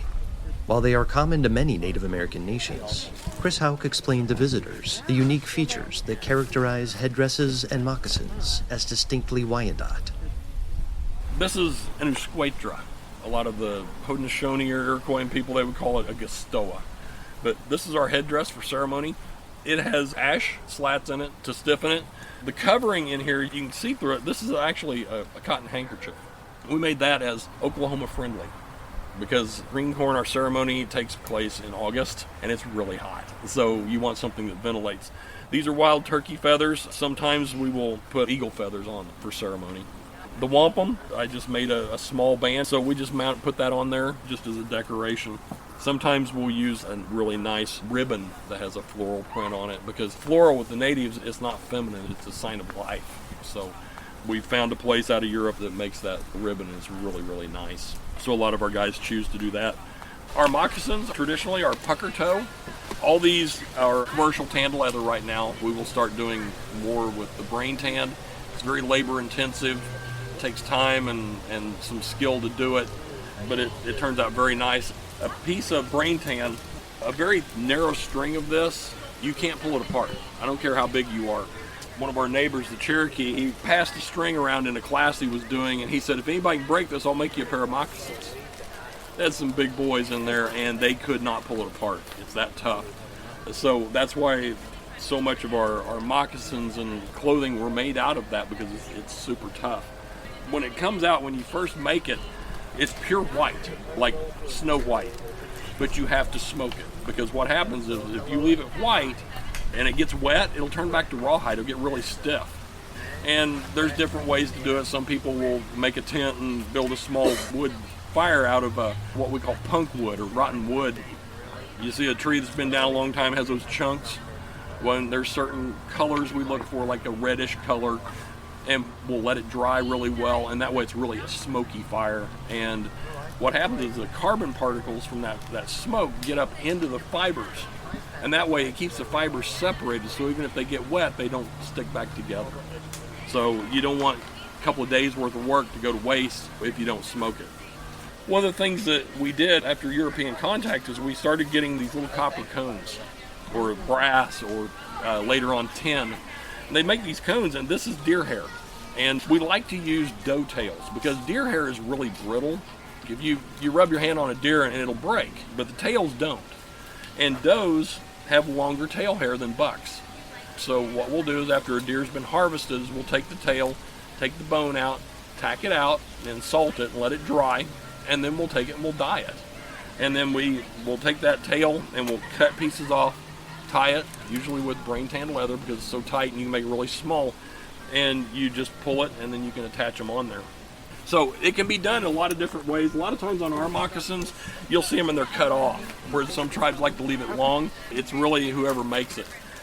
But everybody learned to make moccasins from their mother, their grandmother, their aunts, or other people within their clan. They taught them how to do this. So you will never see a two pair of moccasins that are identical unless they're from the same family.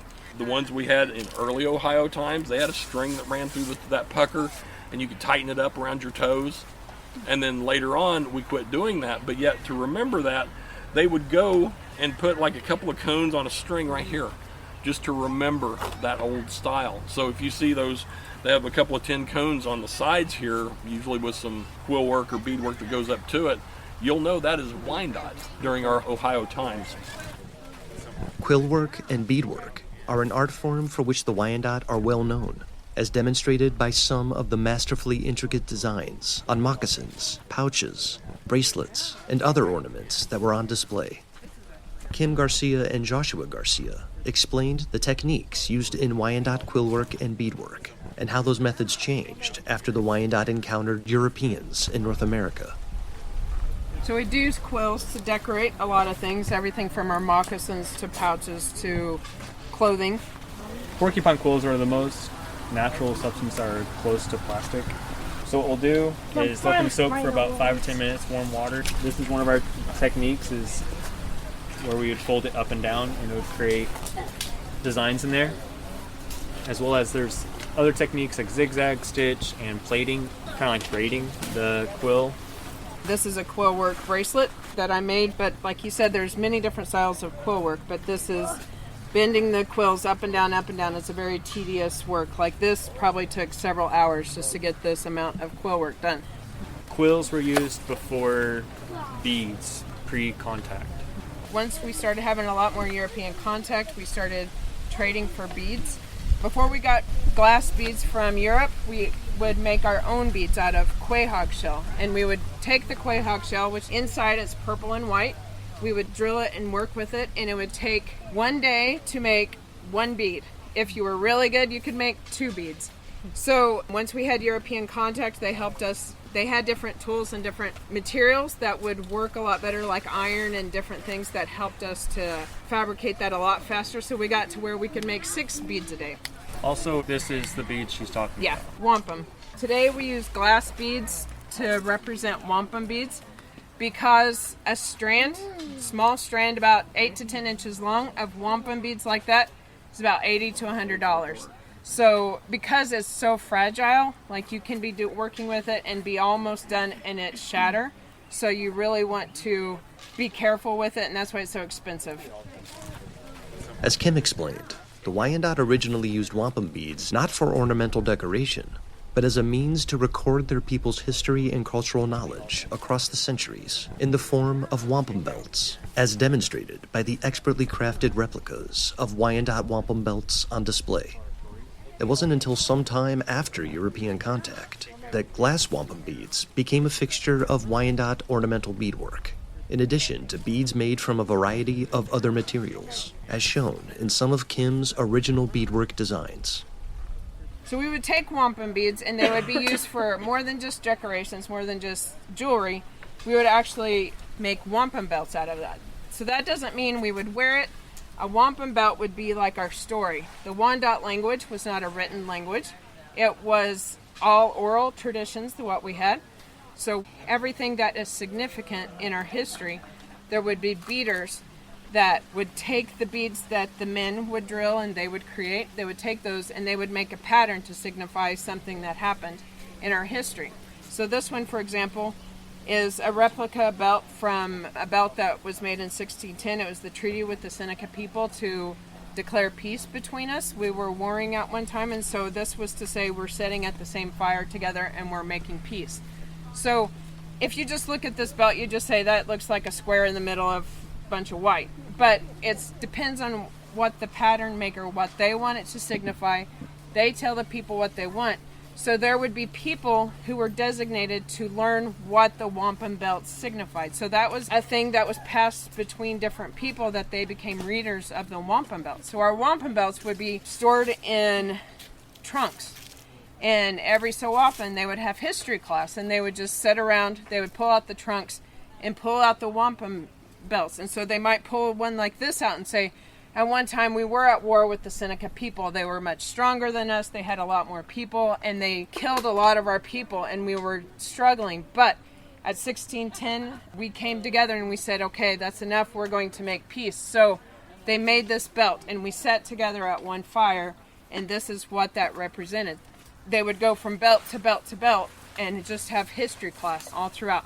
We had trunks that we had carried from Canada to Michigan to Ohio to Kansas down to Oklahoma.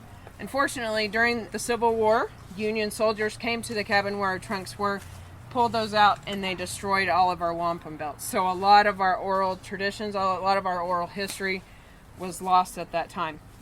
I want to say lost, but it was forgotten for a time. So that's part of our jobs today, is to research those stories and bring them back. And so that's why we're doing replicas of belts and different things. We have a history class every month via Zoom, and we call it Reading the Wampum. So it's every month. Anybody can join it. We have several people from Ohio that aren't Wyandotte that they join us every month, and they listen, and so we tell our stories, our Wyandotte stories during that time. Wampum was not necessarily decoration, but when we had glass wampum also, then it became more and more prevalent to decorate with it. So we had collars and cuffs and different things that were gorgeous made out of wampum. We then started trading for check beads, seed beads, so they were a lot smaller than these wampum beads.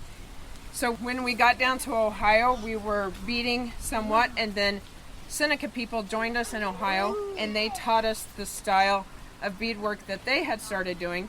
When the Seneca people encountered the European women, they saw all the lace on their beautiful dresses, and so they replicated that style with beads. So they would drape beads on the edge of their jewelry and different things. They call it raised beadwork. They wanted to make a 3D-ish pattern. So the higher the pattern, the better it was, and it was prettier that way. So they would make this beadwork that it looked like rope and it looked like braids that were sticking up off of the thing. So they did everything from jewelry to wall hangings, and it was shared with all the Iroquois people. And it's really fascinating that beadwork throughout all of Indian country, throughout all the world, all the styles are shared between Mexico and Africa. There's different styles.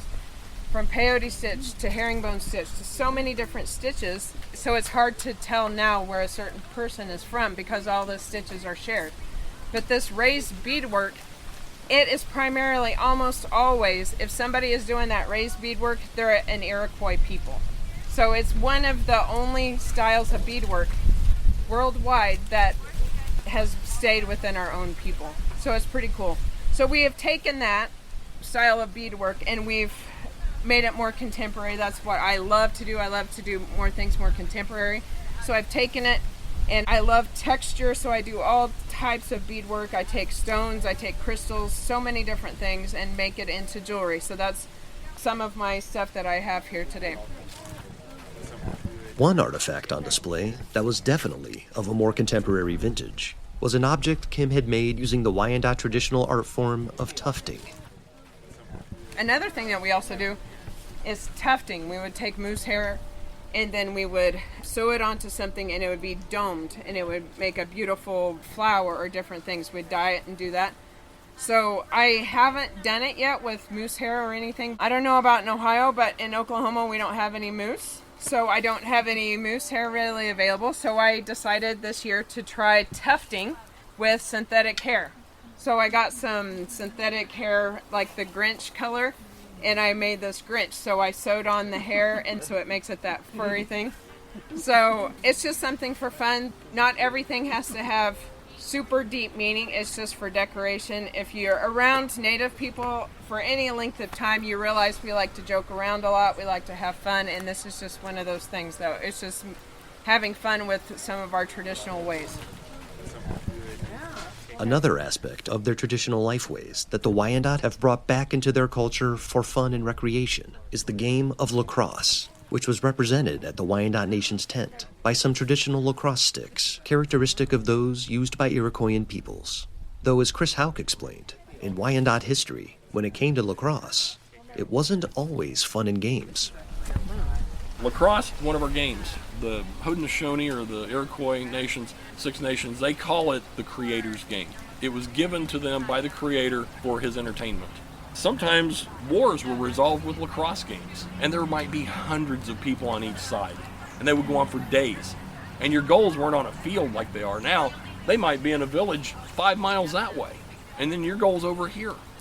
Usually lacrosse was only played by men. Women were not allowed because, since it's a resolution of conflict, this was used sometimes as a weapon of war. Women in our tradition are not supposed to touch a wood lacrosse stick. Now, women's lacrosse is a big deal. I mean, we have several tribal members, citizens that play lacrosse that are they're ladies, and they're quite good. I would not want to play catch with them. They would hurt me. Original balls were wood. There are some tribes they will get the lake sturgeon. Everybody familiar with those? They're great big.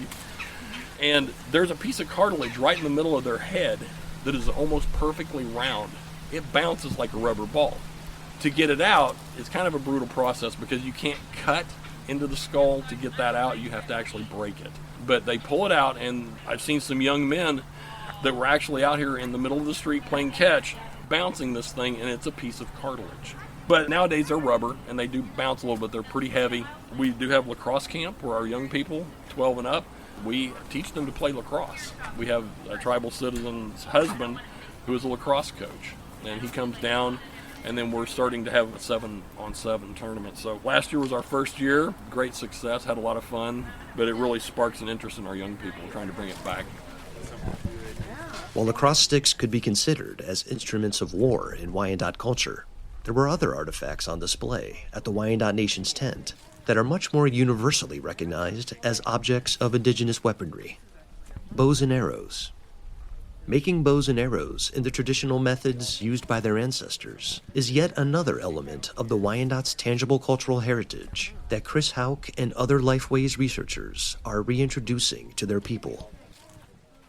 I've made bows and went out and harvested the tree, and you'll split it, let it sit for 2 years, and then start working on it.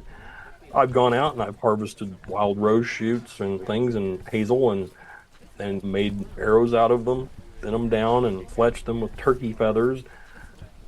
As Chris explained at the Wyandotte Nation's tent at Fort Recovery, the practice of making arrows using the traditional methods of Wyandotte ancestors is one that can entail some rather intricate craftsmanship. Knapping flint to make arrowheads or points is pretty tough. I mean, there's an art to it. I certainly do not have the art. I've done it, but I need a lot more practice. As some of our flint knappers said, well, you got to make a lot of gravel until you get good at it. A lot of people are familiar with the 3-fletch arrow. These are wild turkey feathers we fletched them with, and this is a trade point. But then we started doing a little more research, and we discovered some of our ancestors were making these 2-fletch arrows. And these fly every bit as straight and nice as the 3-fletch. These are fast to make. With somebody experienced, once you have your feathers trimmed, you can fletch an arrow like this in 15 minutes. Prepping your feathers is the most time-consuming part. You take them, they face the other direction, you wrap them. This is real deer sinew. Whenever it dries, it gets tight, which is really nice. So they're not coming off. And then you just fold them over, tie the other end, that's it. Side by side so you can line it up with your nock. This is wild rose. If you look real close, you'll feel down it. It's not real smooth. This point is very sharp, but you can see where the thorns were and some little stems came off of it. Wild rose, you have to look carefully to find a part of it that isn't really curvy, because you got to take that curve out. And a lot of times, if you've been out hunting, even if you haven't used the arrows, you have to periodically straighten them because the humidity and everything will affect them. And even for the most seasoned practitioners, preparing a bow for shooting is not an endeavor that comes without its mishaps. I had a really nice persimmon bow I was putting together, and I was putting a string on it for the first time to take it and shoot it. I was that far from having the string on it, and it exploded into 5 pieces. I'm glad it blew up then instead of when I was shooting it. While they were certainly used as deadly weapons of war, bows and arrows were also integral to Wyandotte foodways, having been used as vital tools for hunting. And traditional foodways are yet another aspect of their tribal heritage that the Wyandotte are now enjoying once again in their community, from harvesting the sap of sugar maple trees to make maple syrup. Until a couple of years ago, it had been 179 years since the Wyandotte, as a people, have gathered sap and boiled syrup and all that. We were brought back into it with the Eastern Shawnees, our neighbors to the east and north. They helped us get back into it, which is always a great time. To the drying of corn to make hominy and what are commonly referred to today as corn nuts, as Chris Houck shared at the Wyandotte Nation of Oklahoma's tent at Fort Recovery. The way our people did it is they grew the corn, and most of it would be dried. This is hickory cane corn. It's an old variety. It's a flour corn. It's a dent corn. You'll see little dents in the seeds. What would happen is they would take this and they would either grind it into cornmeal, because it's that little cellulose hull on the outside. You know, you open a can of corn and you'll see those little hulls that are floating around.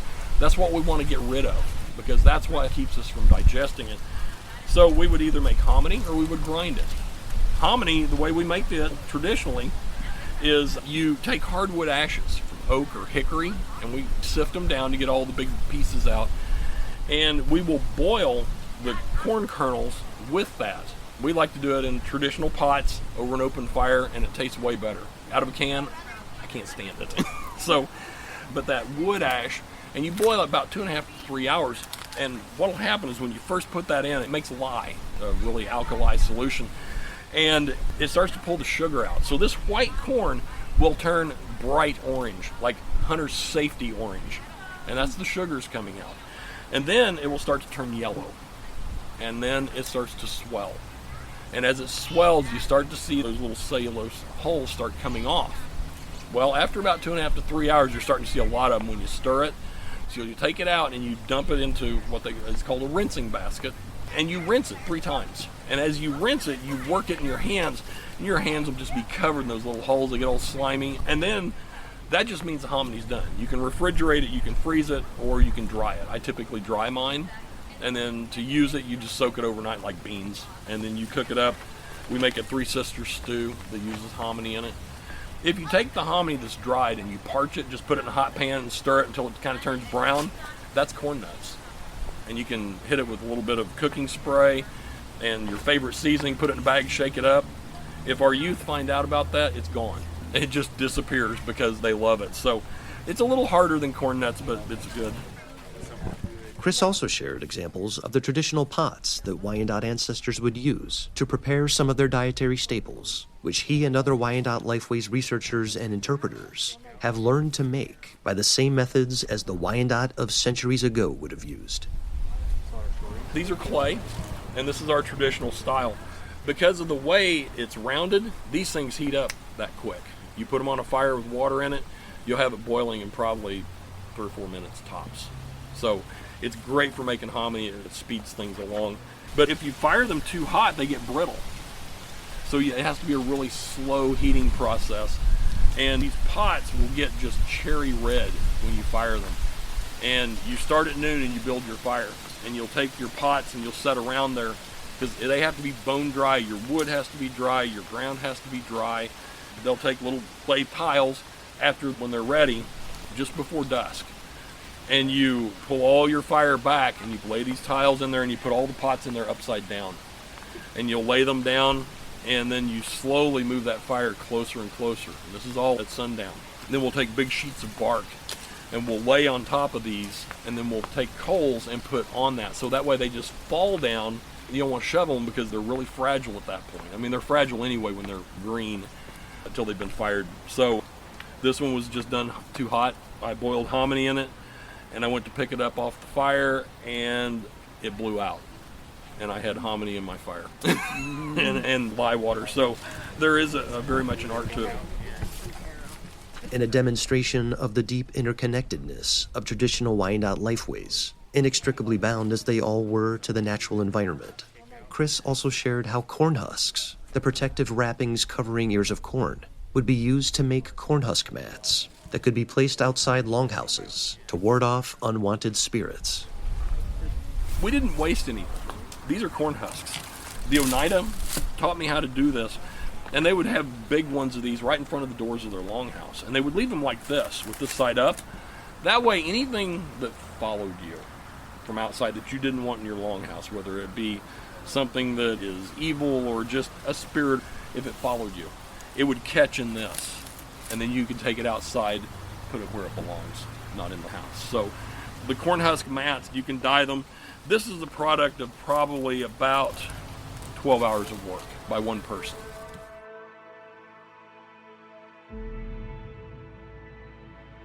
The Wyandotte traditionally believed that everything in the natural world had a spirit. The spirit world permeated all things and was a foundational dimension of Wyandotte daily life and culture.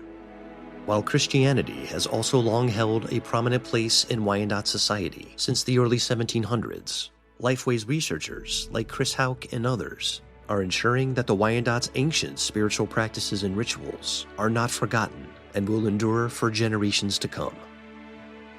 Religion among the Wyandotte since antiquity is not a religion per se. You didn't go to worship at a certain time. It was every day. It was part of culture, part of who you are. Everything had a spirit. Like we were teasing a friend of ours, he picked some wild strawberries, and it's like, well, did you lay down tobacco? He's like, well, I'm growing some nearby. It's like, that's not the same. Anytime you take, you give. If we hunt, we'll say a prayer, offer tobacco. I go out and I harvest my garden.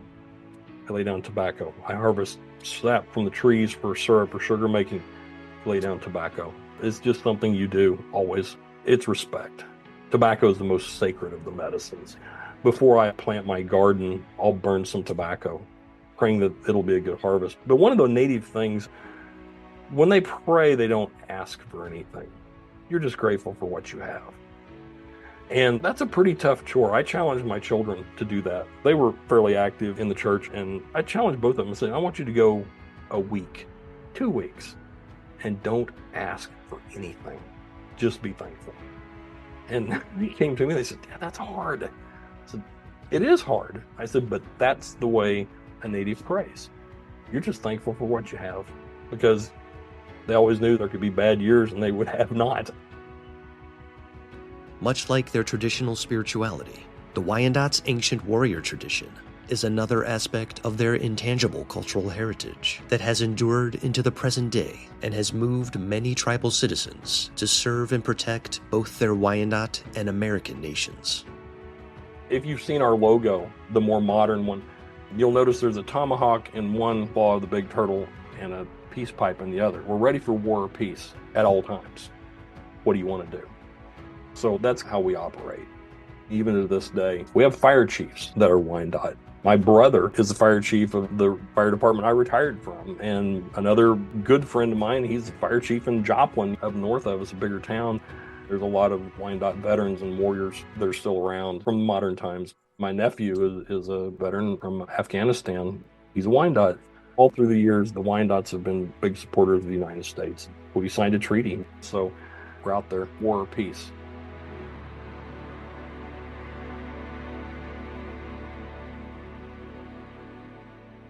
The story of the Wyandotte Nation is an astounding testament to indigenous survival, resilience, and resurgence against a backdrop of war and conquest, dispossession, removal, and assimilation. As the ascendancy of the United States remade the North American continent from the 18th through the 19th centuries, the Wyandotte, like so many other Eastern indigenous nations, were forced to adapt to a new alien world, dominated by Anglo-American cultural, social, and economic institutions that uprooted the environmental landscape and traditional lifeways by which the Wyandotte had made sense of their world for thousands of years, and ultimately forced them from their ancestral homelands in Ohio to make a new life for themselves in lands west of the Mississippi.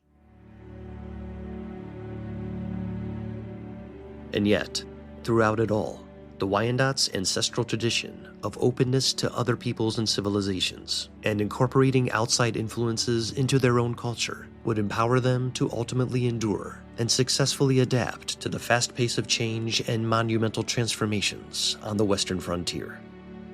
On their reserves in Ohio, Kansas, and Oklahoma, the Wyandotte would eventually remake their society on their own terms, navigating the institutions and customs of an encroaching modern world while never losing sight of their Wyandotte heritage and identity, and asserting their tribal agency and sovereignty through their deft resistance to and skillful negotiation of the ever-evolving imperatives of United States Indian policy. Today, the Wyandotte persevere as sovereign Indian nations principally based in Oklahoma, Kansas, and Michigan, with thousands more tribal members living throughout the United States and beyond, and with official reservation status for the federally recognized Wyandotte Nation of Oklahoma. While restitutions to indigenous peoples enacted by the United States government since the early 20th century can never truly repair the sufferings of tribal nations throughout the history of American nation building, the Wyandotte serve as a powerful reminder of how indigenous peoples have overcome legacies of cultural erasure to reclaim and revitalize their ancient lifeways and usher in an era of renewed tribal identity for their people, while also participating fully in American society as citizens of the United States. I think they're a model for the future, not just of the U.S., future of the world. We got to figure out, my God, after all these wars, how do we live together? So, an admirable people.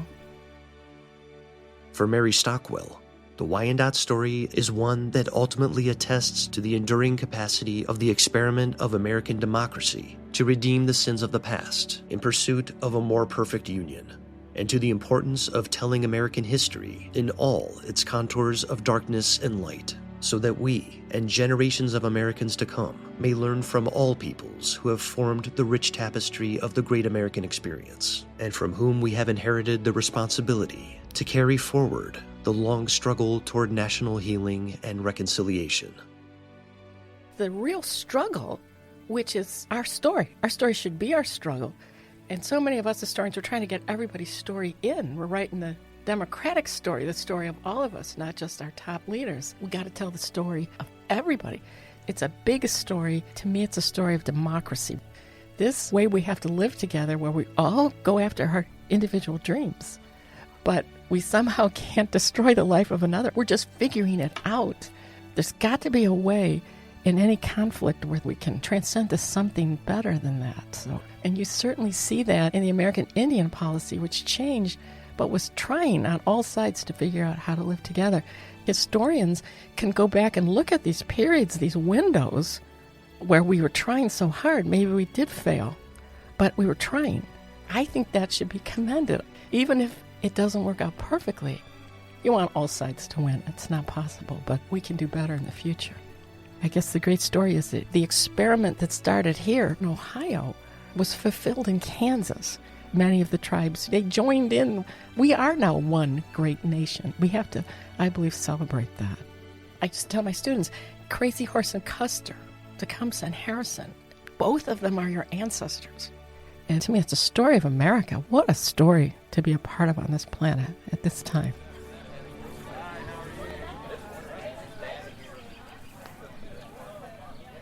It was the ever-unfolding story of America that was being told on that beautiful June day in 2024 at the old Wyandotte Mission Church grounds in Upper Sandusky, when the descendants of the historical Wyandotte Indians of the Ohio country had returned to the ground where their ancestors had once lived peacefully among American settlers, where their legacy has never been forgotten by local residents, and where they will always have a home for their people. I wish we had a presence there, but the thing is, even though we don't really have anybody there, with the mission church and all that, there's very much a connection there. But it's a connection more of the heart than physicality. But it's a place that's in our heart, it's in our minds. There is a disconnect at times until you've really been there. I'd never been there until a couple years ago, and I got there and it was like, this seems like home. I mean, I'm from a small town, Neosho, Missouri, and Upper Sandusky feels as comfortable as Neosho. Upper Sandusky's home. It's hard to explain. It feels right. When you're there, to me, it fills my heart. It makes my heart full. It's a good place to return to. You know where you belong.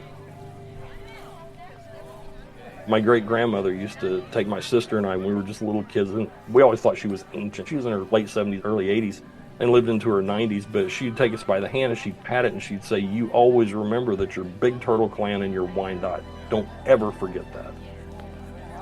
Never did.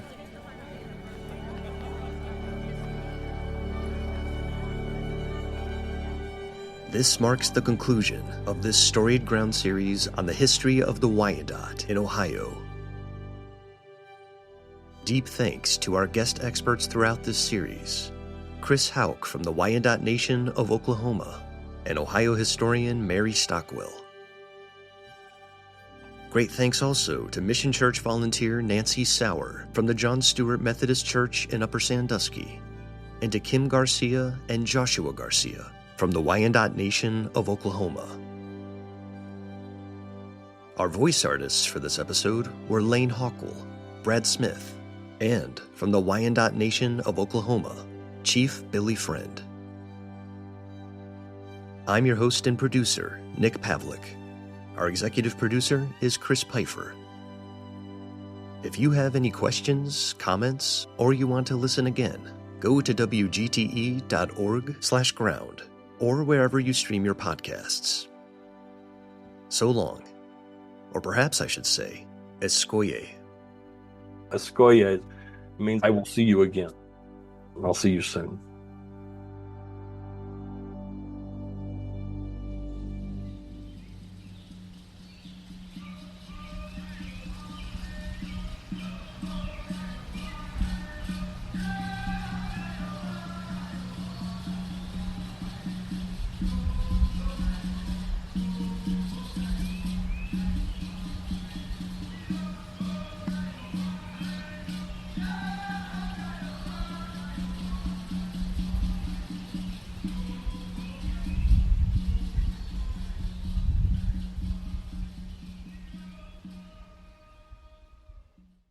WGTE.